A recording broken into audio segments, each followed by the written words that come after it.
Bonjour, je m'appelle Chloé, j'ai 20 ans, je suis accompagnante éducative et sociale et partenaire experte.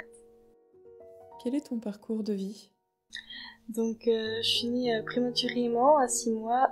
Lors de mon hospitalisation, j'ai contracté une septicémie qui a du coup altéré mon développement moteur.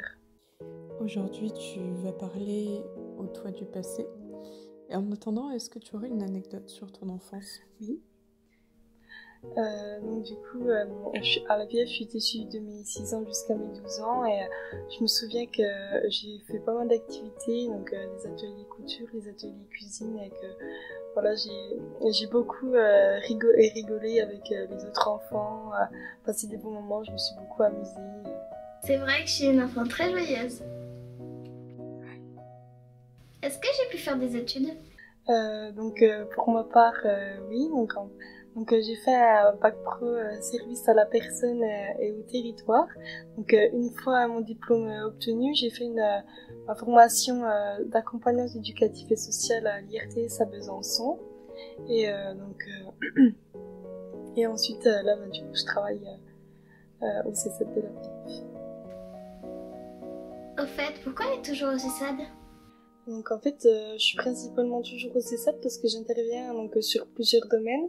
Le domaine du coup médical, ça comprend du coup les injections de toxines, les séances de kiné et les opérations. Dans les séances de toxines, j'interviens auprès des familles, des enfants pour les rassurer vis-à-vis de leurs craintes, pour un peu leur expliquer comment ça s'est passé pour moi, même si chaque personne est différente, mais c'est au moins qu'ils puissent se faire une idée. Est-ce que tu crois que je peux inspirer d'autres personnes? Il faut du coup avoir un vécu similaire avec les autres personnes, ou soit une maladie ou un handicap. Et je pense que oui, parce que moi j'ai déjà remarqué que du coup mes différentes interventions ont déjà été bénéfiques, que les familles et les enfants étaient beaucoup rassurés. Par exemple, quand une petite fille faisait des injections de toxines, elle était beaucoup plus détendue, beaucoup plus apaisée.